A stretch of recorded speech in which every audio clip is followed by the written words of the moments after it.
Good afternoon, everyone. So today we are having a very quick research reflection practicer session. Glad that everybody got together to initiate it. So I'm not going to give an introduction because Kotagama, because we know all about him. But I do want to thank him for taking the initiative to talk about this very, very important topic.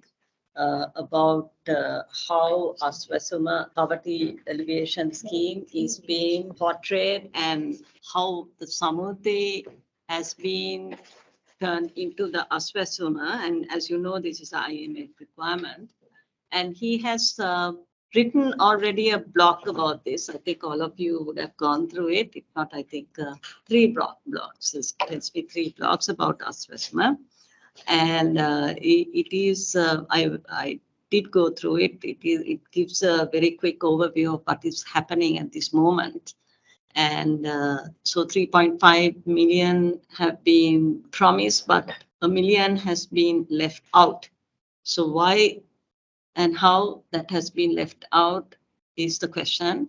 I know the debate about SEPA, how SEPA can get involved in this, and whether we should advocate for such things. We are not an advocacy agency, but anyway, we are poverty alleviation. So how can we contribute to this very important debate that is going on right now? And this is more of a brainstorming session. So he will start with some introductory comments and walk us through that presentation. I believe he has one. And then we'll have a very good discussion to move forward. So this might be the number 1 of many discussions. So over to you, Professor Kotagama. Thank you once again. Okay, thank you very much, Priyanka. All of you. This was a very hurriedly called meeting to discuss a situation. I'm not choose to sit and talking, but compelled to do so, so I sit and. So we are to discuss a very sad situation. That's an ongoing situation in our country. The reason that I was urging that we should sit and discuss about this is because I just cannot close my eyes when I see people on television screens, particularly ladies, screaming and crying and praying for the need of being helped. And the most brutalist picture that I saw on television during the past 2 days was a mother with an autistic child, again screaming and trying to creep through a crowd to get a form to appeal for her need.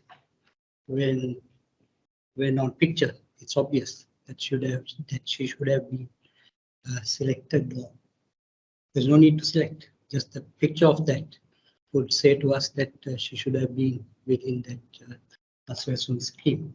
So that was hurting me. That was the reason that I thought I'll urge my colleagues and get together and discuss this.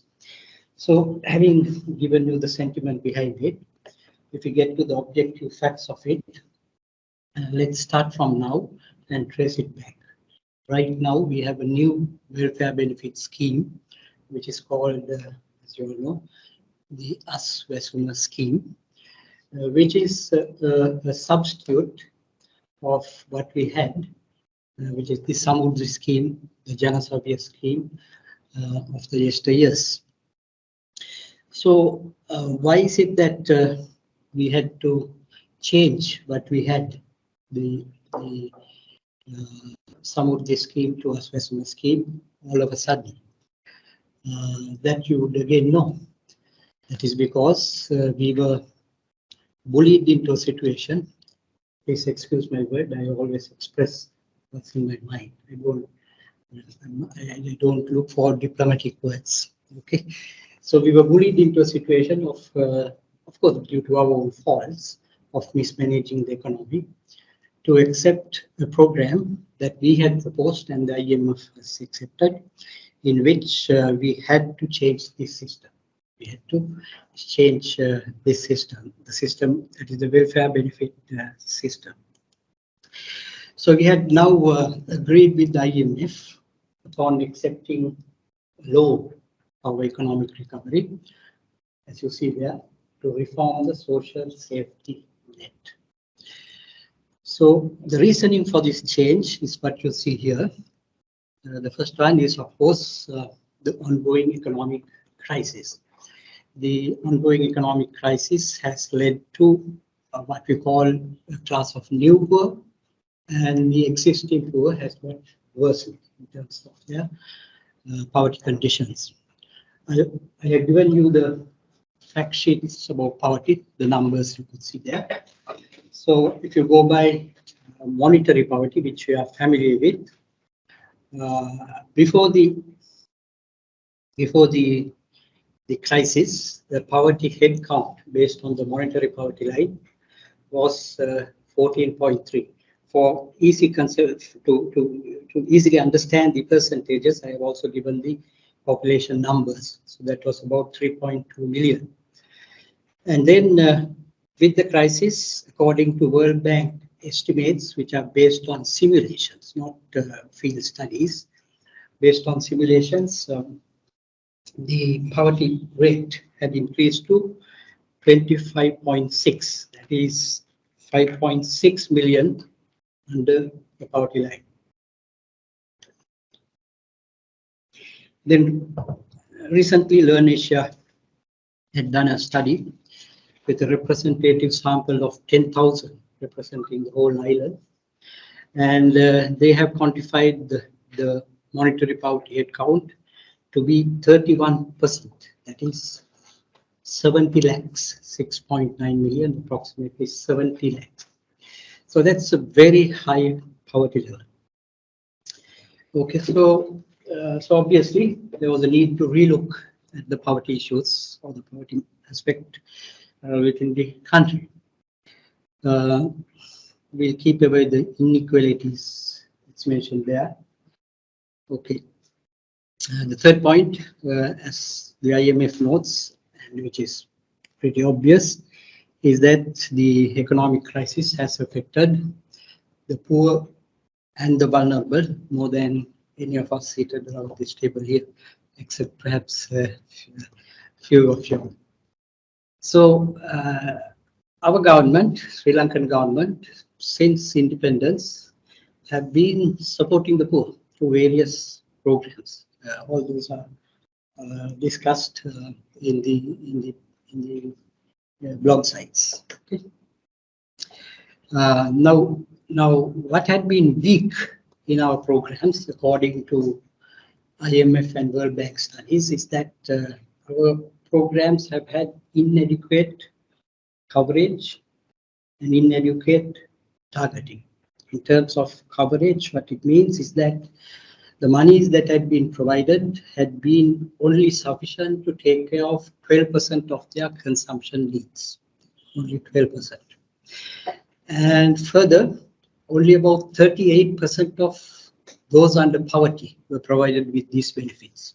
Why? Because we did not have sufficient budget. We were going through an economic crisis quite for some time, although we did not take care of it. And now, of course, it's worsened. Then with respect to the issue of targeting, what IMF and World Bank says, these are not nationally based, but it has been reproved by Learn Asia studies, is that only about 38% of those who require assistance is provided assistance through the Samurdhi program. So the other side of that is that about 12% among the 20% super rich are also receiving some of the 12% of the 20% super rich. The highest bracket is also receiving some of them. So how could this happen? Well, it could be due to political interferences of including those who are not deserving, but it could also be in a positive sense that those who this is of course a bit hilarious, but it has been said, those poor who received benefits in the past would have upgraded themselves to be rich, would have been. These are all not investigated years. These are naked numbers that are being quoted. So due to these reasons, IMF had included the improvement of the social benefit scheme as one of the 4 conditions among 4 conditions. And these are time targeted. We are expected to do what is required on targets. So by today, by the end of this month, we should have all the lists confirmed, and by the 1st of next month, ready to disperse the money to those who had been identified. So it has been done in a mighty hurry, in a really, really mighty hurry. So because of this hurry, there has been, I believe, certain lapses. And the lapses are suffered not by those who decided on these matters, but by the final recipients, the poor. And that's what we see on the screens. So if you have to look at it from a macro perspective, you could take your eye to the sheet that I prepared for you. Sure.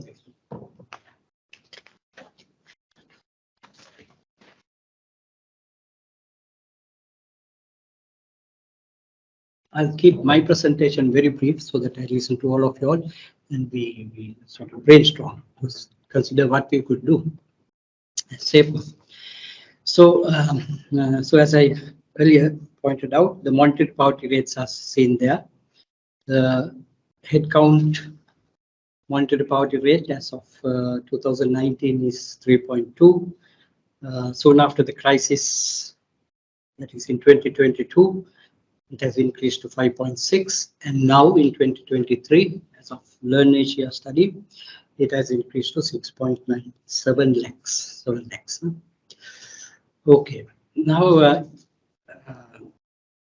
in the 2019 Household Income and Expenditure Survey, they have introduced a new tool to measure poverty, which SEPA is very fond of. That's what I kicked on. That's multidimensional poverty. So the HIS has also estimated that, and accordingly, the multidimensional poverty level is 16%. So that is about 3.5 million under multidimensional poverty. Now this is quite right, because if the monetary poverty is 14.3, we should only expect that the multidimensional poverty to be logically higher than that, that is 16. So it's fine. However, now Asswasuma, having used the same tool, more or less the same tool, with one dimension more, I'll present you what this methodology is, gets very low numbers. So though this is 16%, I did not calculate the percentages down there. So we should have had 3.5%, 3.5 million identified to receive Asswasuma. But we don't have that. You see, when you take your eye down, if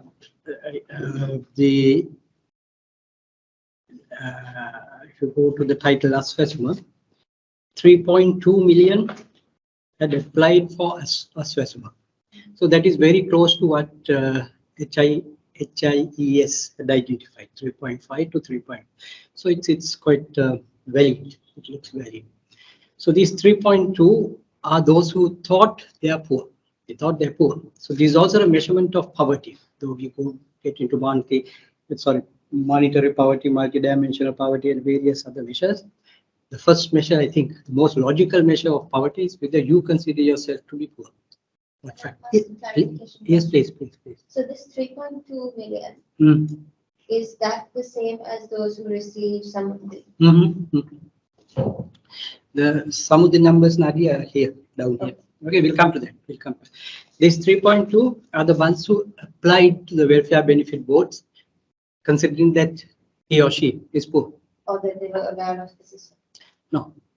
Because there were some people who didn't apply because they didn't know what the process was. Yes. So despite all those weaknesses, 3.2 million had applied. But you say it's true, particularly to the estate sector.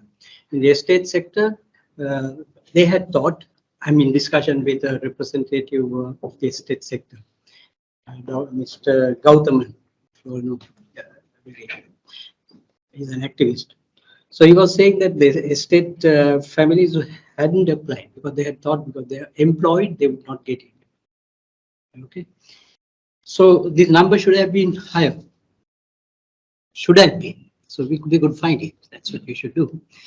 Anyway, so with all that, 3.2 had applied. Now, all this information has been very transparently shared by government in a sense.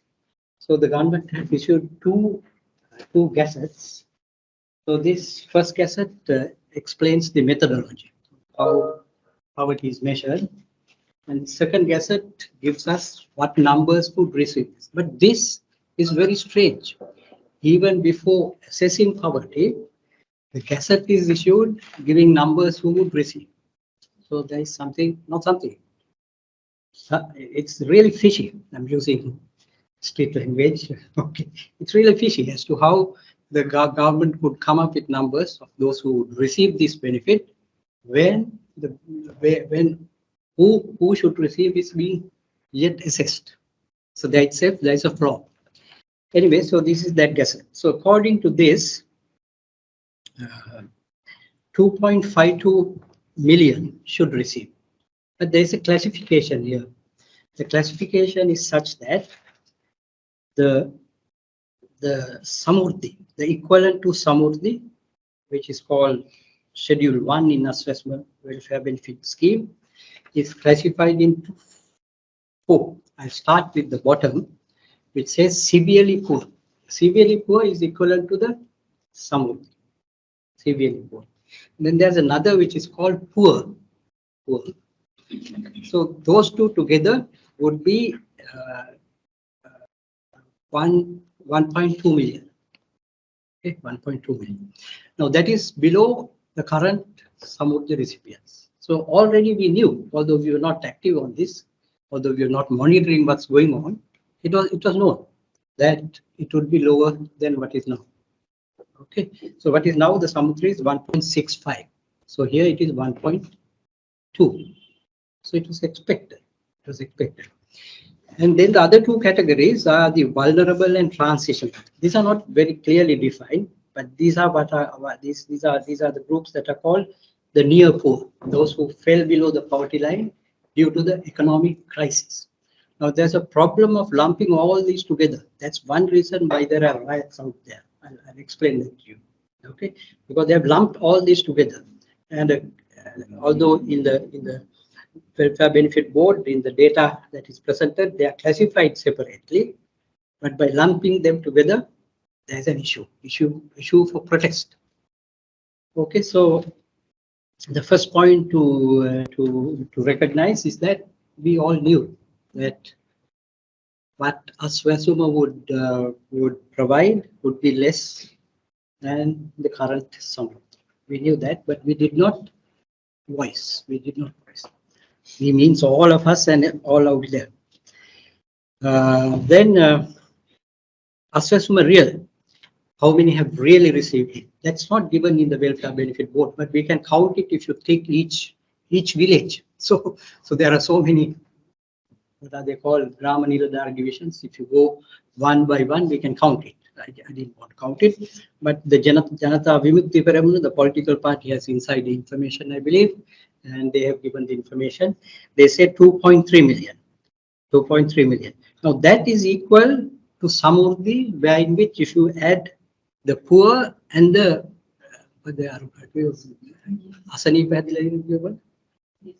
disabled and all that, if you put all them together, that is 2.35. So that's why some politicians are justifying, saying that yes, we are looking after it as per Samurdhi, but that's not the case.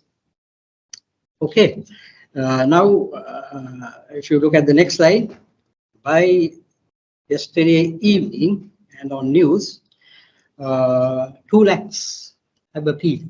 2 lakhs have appealed. So they're not happy. There should be even more. If you look at the numbers, there should be even more.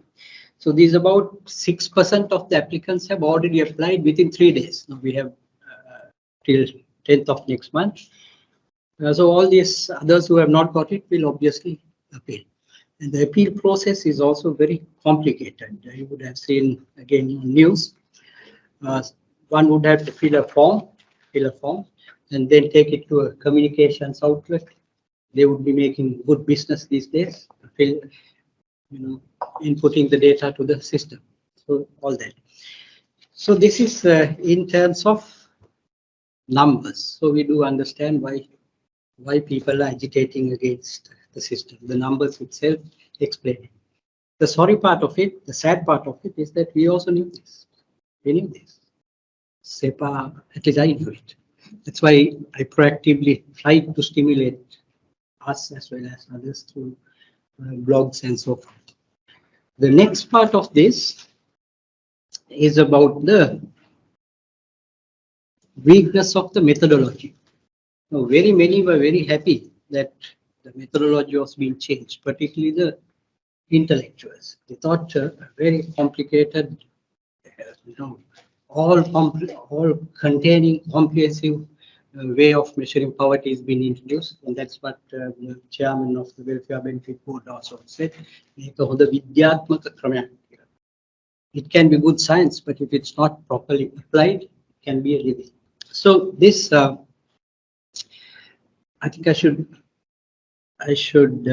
share with you all this multidimensional poverty measure. Okay, so this is the Gazette which explains it. We should discuss it because not anyone out there who had applied for the welfare benefit scheme would even understand a word of this. Okay, so it's our responsibility to analyze these and try to provide better guidelines or better guidance. So all these are about the process. And here is it. So poverty is measured in terms of these dimensions: education, health, economic, assets, housing conditions, and family demography. Okay. One fault here, as I see, is that usually in the theoretical explanations about multidimensional poverty measurement, the economic aspect is not included, because it's considered that multidimensional poverty measurement is a complement. It's a complement to monetary poverty measurement. This is a weakness in ourselves in understanding what this measure is. Anyway, including that doesn't matter. It might even strengthen it. We could argue for that. So for each of these dimensions, there are different indicators. So immediately you would see here that the asset indicators are many. It goes up to 7, whilst education indicators are 2. There itself, there's a problem. Now, when weights are given to each of these indicators, the one with 7 indicators, even if you get the minimum weight for it, will make it a bigger number. So assets, housing, and so forth, that is physical matter, takes a large weight because of this. So in a good layout, the number of indicators must be as low as possible, and they must not overlap with each other. You should do a co-factor analysis. This is what we should be doing. And you should minimize the number, and it should be as equal as possible among the dimensions. Those are the principles. It doesn't have to get the same weights, right? When you have more indicators as compared to another, it will compel you to give more weights. Each one will have to have at least have a decimal on it. So when you add it, it will be more. Yeah, it's a structural matter. Okay.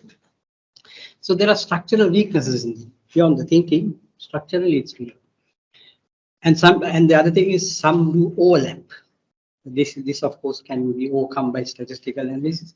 They say they have done all that statistical analysis, but there aren't any scientific papers published or any document that we can read and convince ourselves that such testing had been done. Due to these weaknesses, people are on the streets. I'll explain that.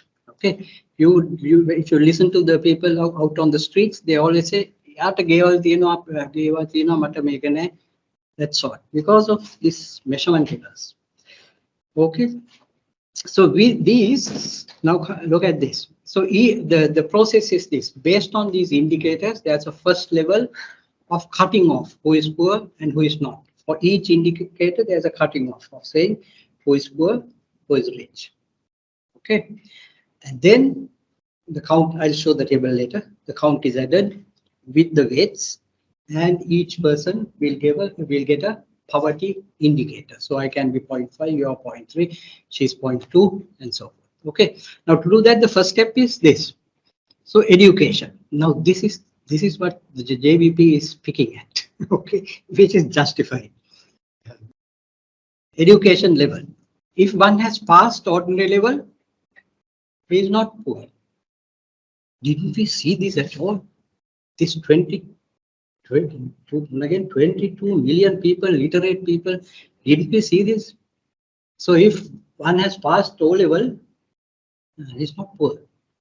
Do the highest levels of unemployment, why these people are on three-wheelers, is because of this.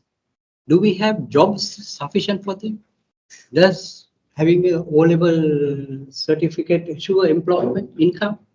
No. So how could they say this? Even A-level, even being a graduate, the graduate has 50% unemployment among graduates in the first year, and it continues for 3 years. So even having a degree doesn't make you a rich person as an individual. Of course, if you're with a family, so it doesn't matter. So see, the first indicator itself is a matter to laugh for us, perhaps, but for all out there, those are the matters for tearing. So we could sit. This is not the time for it. This is what we should do. Brainstorm on each one of these.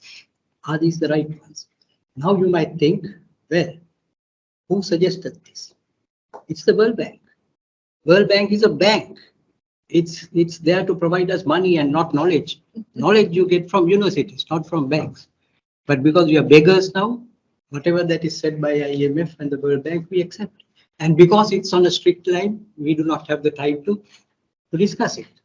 So this, I just took only one of it. Okay, we can go down. We can go down one by one. Listen to Professor from Calgary University. She did a presentation yesterday.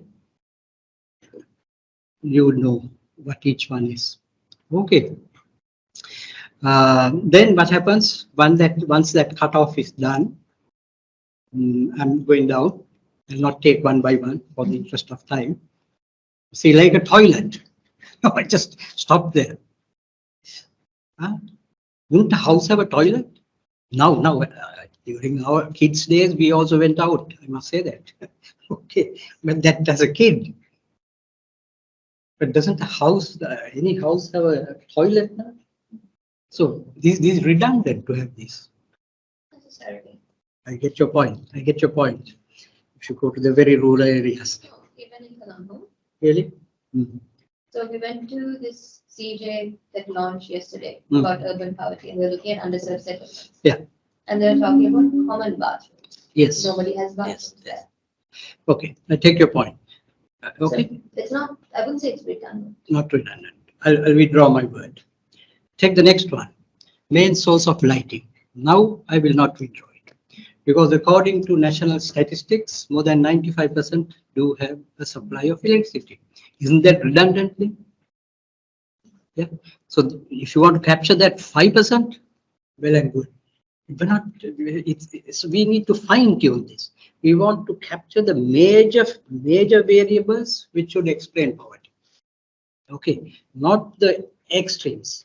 Once if you do that, then there'll be a statistical error in the system because of redundancy of measurement. Okay. So just a question. Yes, please. Yes, please. I mean, this is a composite index, right? And it has many aspects. So one can be poor in education. Yes. but they can score on other things Yes. and become non-poor. Yes, yes. Yes, So that's why they are given the weight also. Right? yes, that's why they have given the way. But see, the issue is, once you complete this, we have to communicate this to the people. And I show you this. The education one, I mean, I saw some of the officers, the union, the development officers union, they've all taking it up. Yes. That if you Yes, are they did. if you have O level, you are not Yeah, you're not considered poor. Mm. But it's just one aspect of it. But you have to look at the entire. I'm not supporting that the education, Yeah. by O level, you can't, differentiate. I don't know. There might be better ways of defining how one becomes poor because of education. Like, it might be, you might have to disaggregate it further. Yes, yes. But my point is that, you can't just take one aspect of it and argue No. because there are, several other indicators that is given. What you're saying is correct technically. Now, this must be understood out there. Otherwise, Yeah, that's true. That's a different thing. Yeah. When we use social indicators, it must not only be understood by us, the scientists. It must be understood by the common as well. It's the same case with the same issue with the score. So this is one reason as to why they're worried. People are worried. They do not know why they were not selected. Technically, make a composite indicator. So this only gives a weight to it. All that is understood to us. But someone who reads this gazette, let's say in Sinhala, They can pick it up. They can say that, yes. So we have to be careful on that. We have to be careful. Either we should have communicated this in a larger way, but we didn't have the time because we were compelled to do it within 3 months. I think way past the time we did. So we can research together and find out whether that's right and so forth.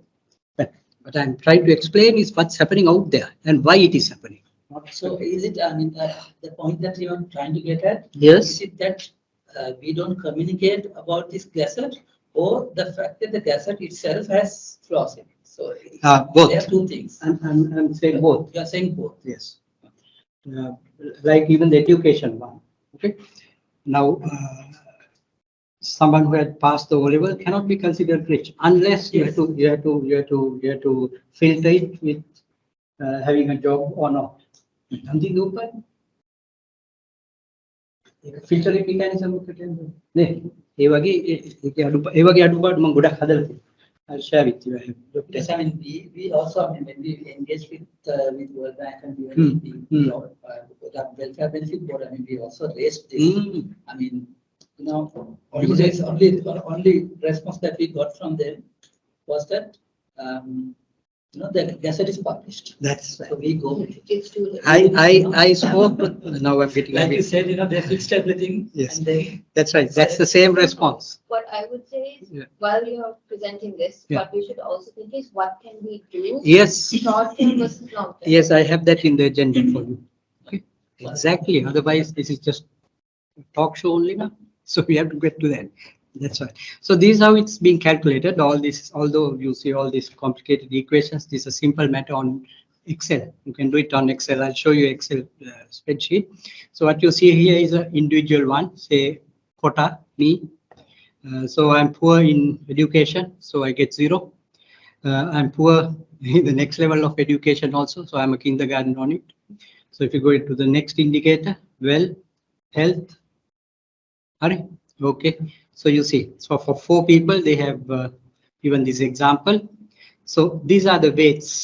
These are the weights. Now, how are these weights derived? These are derived from the household income expenditure survey. Okay, ඒකෙන් ගන්න weights තමයි මේ ගන්න. How many are deceased on that? Okay, so you get it, and it is linearized, technical level, but very simple matters. So you get, so then each individual gets these scores. Now you have to have a cutoff. Who is poor? Now for income, we know it, $2, $3 a day, but now what is this cutoff? in the household income expenditure survey, they have taken it arbitrarily, saying 33%. So this number will range from, it cannot be zero, somewhere from point close to 0 to 100. Okay, 100 is poor, 0 is rich, is it? You can pick whichever side you want. Yeah, the way you number it, I took it the other way in my workings. Okay, so from that you have to cut off. Now, how do you decide the cutoff? I kept on asking for this cutoff in a public forum. They tried to dodge it, but I kept on asking. That's my nature. I stood up and did not sit. So they said it will be decided on political matters and the budget, which is the right answer actually. It's the right answer, and that's how it has happened.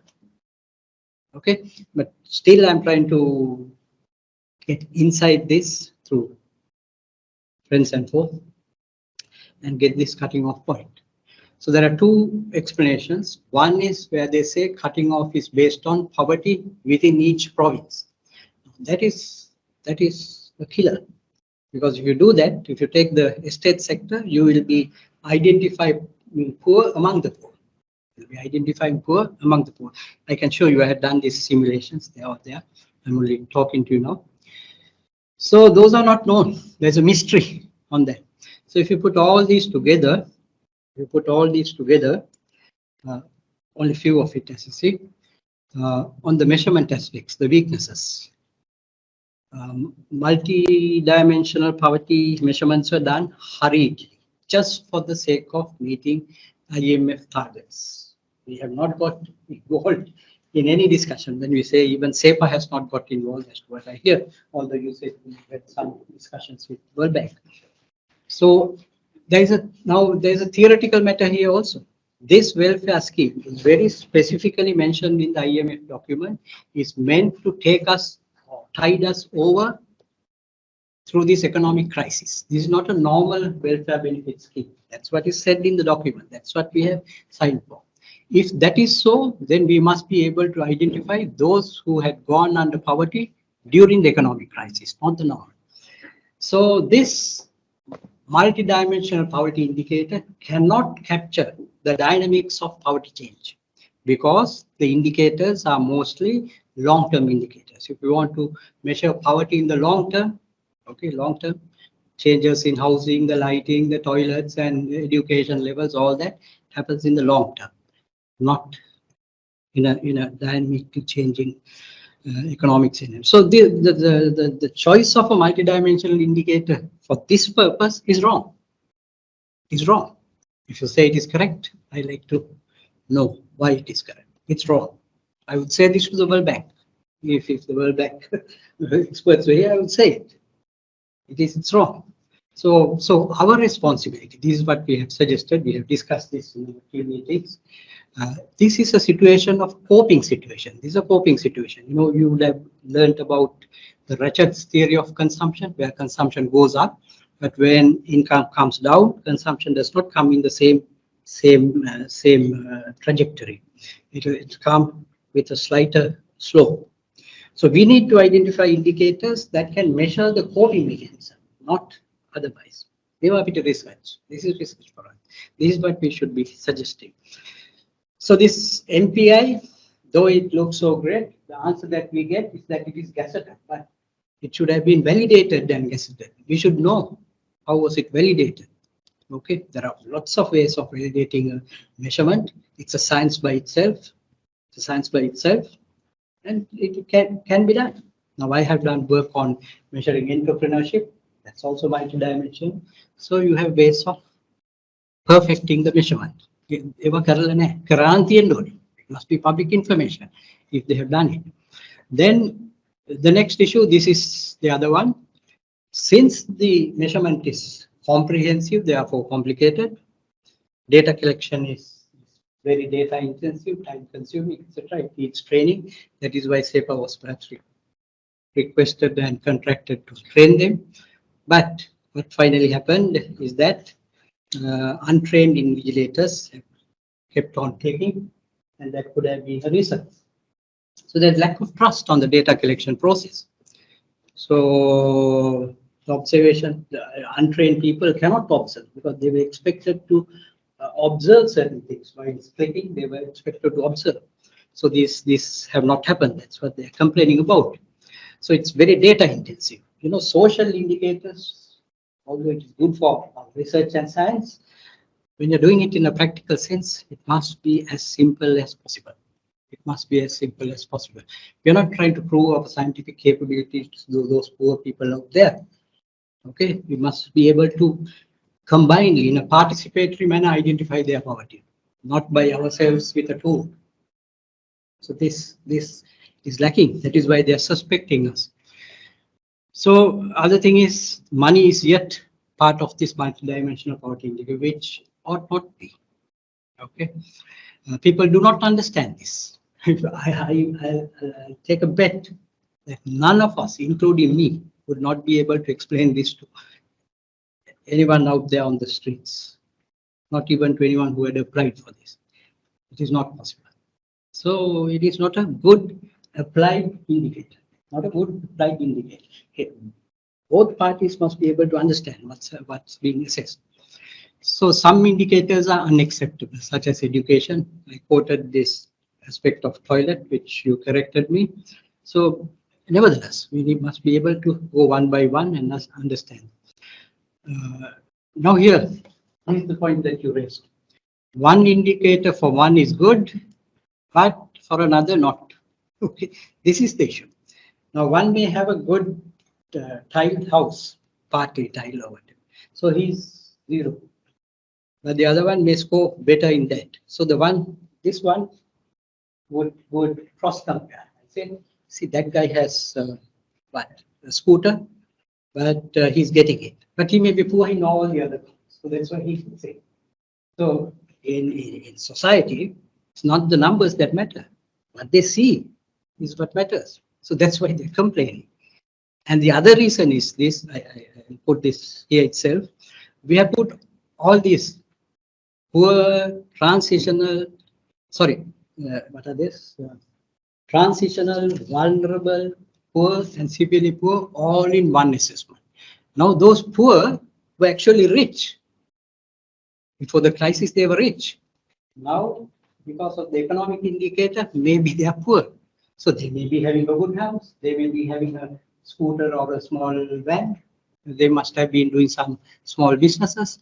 So the real poor, some of who have missed it as well, will see this, and that's why they're complaining. And their complaining is not because they are politically backed or whatever. It could be real, seeing what they have done. So ideally, I have suggested this to those who would hear me.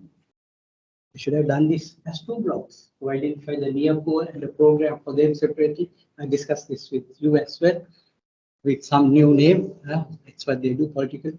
And the other part separately. Then this crisis of comparing and complaining may minimize. So these indicators, these weights, is another matter. So here you are. I have done a simulation. So here, these monetary, education, health, assets, housing, this is what the welfare benefit scheme has taken. I used the weights that they have given as an example. An example could be only real, otherwise it's not an example. So they have given these weights for each one of these. So I considered 3 individuals, Hirunika, Namal, and Anura. Those names must be sounding right. So I give. No, Vikram Singh is out of the story. He's only the one who's dictating it. So these are the subjects. So I've given these numbers. Okay. So these are their scores, final scores after being weighed, given the weights and all that. If the cutoff is 33, that is anyone above 33% is poor. So Hirunika is poor. Hirunika is not poor because he's below. Anything above 33% is poor. So Namal is poor, Anura is poor for different reasons. For different reasons, as you said, the indicators. So this will baffle the people. This will baffle the people. Now look, this is assets. It gets 33 point, let's say 34% weight. Why? Because it has so many indicators. So it has to get. So that is why it is. So it's wrong. I'm saying it's wrong, technically wrong. It shouldn't be like that. We should pick the best, the very best, and keep it to the same number as well. So if you just change this, make this 100. 100 means 1. Huh? And the other. See, it's poor. Hirunika is poor. Can you believe it? Just changing one dimension. Okay. So one dimension makes the whole thing different. So is poverty such a thing? That by changing one number, he becomes rich or poor? It can't be. It's understandable that you have 1 and 0 in the, let's call the Ekoff methodology. That's fine. But here, the weights, this must be. So you can play around. Yes, please. This might be my ignorance in the numbers. No, we'll share all that ignorance and brilliance, all that fine. The assets was one which had multiple criteria, right? So would it ever hit 100 that easily? No, 100 is the 1 and 0. Yeah, 1 and 0, but that would assume that that person is not poor for all. Is not poor for all those, like the scooter, the tire, the house, all those things. And like if you played with the numbers. I played it. Okay. It was fun.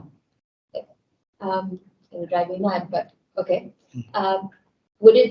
What's the likelihood of people hitting them? We'll do that research. This is what I'm suggesting. I'm trying to open up. I do not know all the answers to this. I'm trying to share with all of you all to excite you all on this. We can do this simulation. This is I've done it on Excel, just but you can have we can have the same program as the Welfare Benefit Board has. I'll do it for you. This is an Excel macro. Yeah, because that would get me curious. We'll get the real data. We'll get the real data. We'll get the 2019 HIS data and do this and check around what's happening. If it is oversensitive, that means there's issue. The issue is not only with the number. When you get back to the field, the questions that are being asked is this.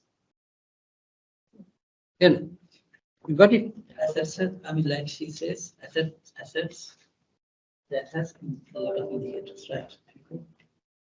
Like it had the most in that list. But some of them are completely off, right? Yeah, that's your fun. Yeah, Education, which is the ladder to get over poverty. Education is the ladder in this country. I am here because of education. Most of you all will feel same. Indicators there, and those two indicators are overlapping on each other for sure. And can quantify it. We can quantify the correlations or four-factor analysis. There's so many statistical methods that we can use to check this. Can I use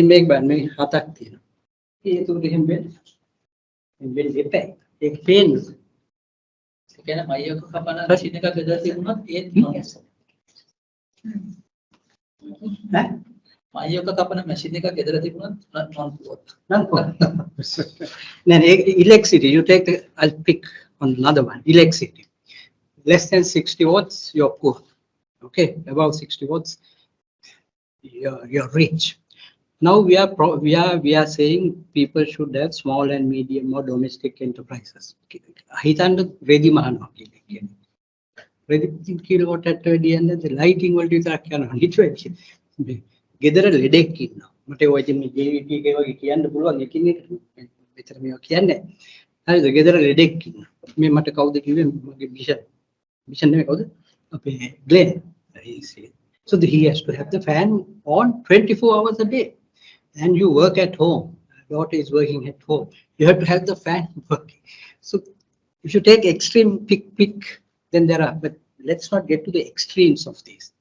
You look at the mainstream, even then you would not be able to justify some of these. So I'll get back to the indicators itself. So what we do not know these weights. Now, what I'm suggesting to ourselves is that if no, This is said to be a democratic country, and in democracy, one thing is that every citizen must know, must be informed. That is one pillar of democracy, being informed. That is why we have a media. That is where we have an act called Right for Information. මම දැම්ම ඒගොල්ලෝ website එකේ ඉල්ලුවා. I spoke to him at what is that? In public, I requested this. I sat with the chairman of the Welfare Benefit Board at lunch, side by side. He's very good. He knows how to twist it around. So, but he was forthright. He said it will be decided on political reasons and the budget. That will be the case for the future also. There's no objective way of deciding. When I say no, please take it within parentheses. We may be able to develop it. That's what we should be doing. As of now, we do not know. So if we can get these weights and if we can get these cutoff points, we can develop this program. We perhaps can counsel people like other counseling. Now these people can be counseled. We can make the grievance process much easier. Now, Nadia, you asked what should SEPA do immediately. These are few things that are in my mind. I have done such programs. So suicide prevention programs. Research he knows what we have been doing. So you can contribute with knowledge. We just don't keep publishing. So we had a suicide prevention campaign in the agricultural areas. So that is counseling. We did nothing but only to counsel them. We had the university students organized for it. We did such. They were good at they were karanda, but we must sit together, talk together, and decide what we could do. So what is the cutoff point? We do not know. And this method, which should have been identifying the near poor, cannot identify the near poor. I'm using purposefully, strong ones. Cannot means cannot. The indicators other than the income matter. That's the only thing that changed.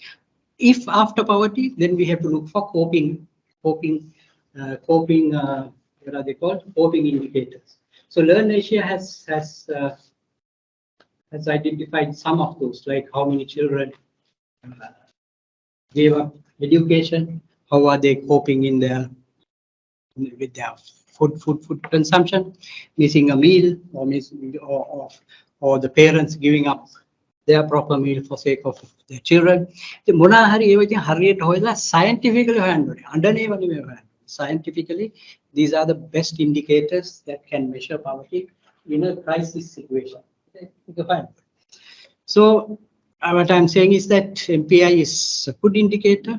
This might not be the best message that I'm giving to SEPA, because SEPA is so fond of this multidimensionality, let me say. But multidimensions are fine, but for a certain purpose. So poverty changes in the long run good, but not dynamically. I think I'm asking this. I've given you the story.